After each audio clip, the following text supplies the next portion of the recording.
Budget सत्र को लेकर तमाम विपक्षी दल विरोध कर रहे हैं और ऐसे में हमारे साथ बातचीत करने के लिए कमाल अख्तर साहब हैं। सर, जो बजट पेश किया गया है 8 लाख करोड़ से ज्यादा का बजट है, संतुष्ट हैं आप इस बजट से?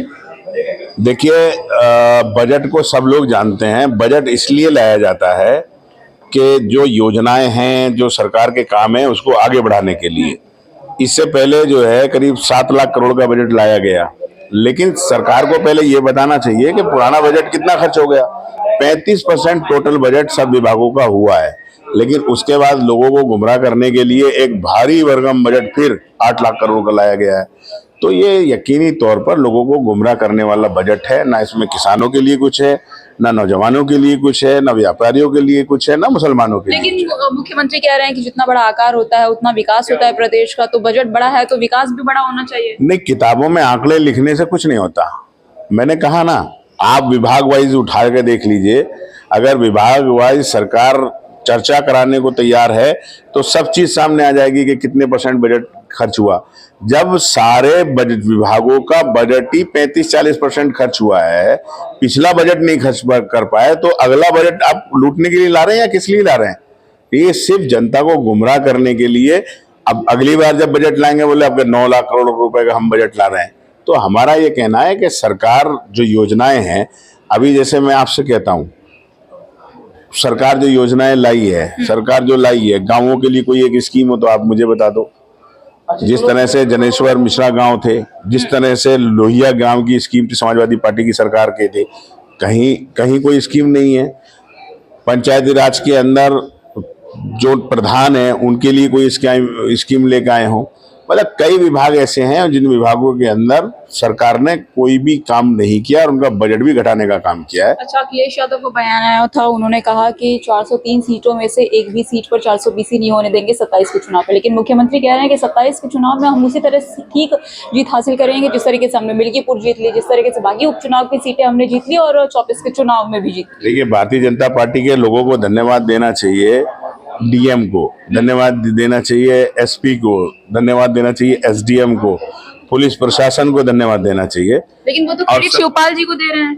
मैंने कहा ना, आप कुछ भी बोले, लेकिन वो अलग बात है मीडिया ना दिखाए, लेकिन सारा उत्तर प्रदेश जानता है कि 10 चुनावों के अंदर भारतीय जनता पार्टी ने पूरी सरकारी अमले का प्रयोग कर समाजवादी पार्टी को हराने का काम किया है। अच्छा, कल सदन के अंदर समाजवादी पार्टी के एक विधायक को माफी मांगनी पड़ी, क्या कारण था? देखिए, ऐसा है, जो माफी मांगने वाली बात है वो बिल्कुल गलत है। किसी चीज पे कोई चीज बात आई थी, उसने अपना खेद व्यक्त किया। अगर किसी की भावना आहत हो रही किसी बात से, तो उसमें खेद व्यक्त करने में कोई बात नहीं है। अब उसे अगर कोई दूसरी तरीके से लेता तो लेता रहे, इसमें हम लोग क्या कह सकते हैं। बहुत सारी चर्चा में बहुत सारी बात आते हैं, बहुत सारी चीज होती है जब सदन में चर्चा होती है। तो कोई चीज है, अगर किसी की भावना आहत हो रही है तो उसने अपनी बात रखी कि भाई हमारी इस तरह नहीं बोलना चाहिए थे, तो जो हमारा विधायक था उसने अपना उस पर खेद व्यक्त कर दिया। तो खेद व्यक्त करना कोई बुरी बात थोड़ी है। भाषा को लेकर बयानबाजी हो रही है, अब वो लड़ाई देखिए कहाँ आगे कितनी बढ़ती जा रही है। क्या लग रहा है कि मुख्यमंत्री के मुंह से बोला गया या उप मुख्यमंत्री की तरफ से बोला हुआ, क्योंकि दोहरापन का चरित्र बताया जा रहा है, आप लोगों की राजनीति बताई जा रही है। मैं आपको क्या बता रहा हूँ, जब भारतीय जनता पार्टी के पास नौजवानों को रोजगार देने के लिए कोई स्कीम नहीं है, किसानों को उन्होंने कहा था हम फ्री बिजली देंगे, वो बिजली नहीं दे रहे, लोगों को अच्छी स्वास्थ्य सुविधा देंगे, वो स्वास्थ्य सुविधाएं नहीं दे रहे, बच्चों को अच्छी शिक्षा देंगे, वो शिक्षा नहीं दे पा रहे, बिजली सस्ती देंगे वो नहीं दे पा रहे, महंगाई कम करेंगे वो नहीं कर पा रहे। तो इन सारी चीजों से ध्यान बचाने के लिए कभी उर्दू को लेके आते हैं, कभी मंदिर को लेके आते हैं, कभी मस्जिद को लेके आते हैं। लेकिन उत्तर प्रदेश की जनता समझ चुकी है, उर्दू जबान वो विदेश की जबान नहीं है, वो हिंदुस्तान की जबान है, इस देश की दूसरी जबान है।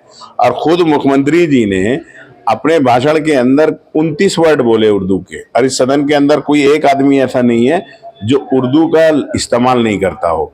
तो ये सिर्फ ध्यान बटाने वाली बात थी, इससे कोई ध्यान बटने वाला नहीं है। अच्छा, बसपा सुप्रीमो का एक बयान आया, राहुल गांधी के बयान पर उन्होंने पलटवार किया है। उन्होंने कहा है कि अखिलेश यादव और राहुल गांधी बी टीम है, भारतीय जनता पार्टी के चुनाव जिताने में कहीं ना कहीं बाहर से मदद कर देते हैं। देखिए, मैं इस पे इतना ही कहूँगा, इस देश की जनता और जो जमाना है सोशल मीडिया का, एक एक आदमी जानता है कि कौन बी है, कौन सी है और कौन डी है। बहुत बहुत धन्यवाद आपका। तो देखिए आप थे हमारे साथ समाजवादी पार्टी के विधायक कमाल अख्तर साहब, जिन्होंने तमाम मुद्दों पर बातचीत की। इसके साथ ही उन्होंने मायावती को लेकर भी उन्होंने कहा कि जिस तरीके से मायावती ने बयान दिया है कि अखिलेश यादव और राहुल गांधी दोनों लोग भारतीय जनता पार्टी के बी टीम है, ये पूरी तरीके से गलत है। और कौन किस टीम के साथ समर्थन कर रहा है और कौन किस टीम के साथ है, इस पर भी उन्होंने खुलकर राय दी। ये खबर आपको कैसी लगी हमें कमेंट सेक्शन में कमेंट करके जरूर बताइएगा। सीधे दुनिया की तमाम खबरें देखने के लिए बने रहिए हमारे साथ सुना टाइम्स के साथ।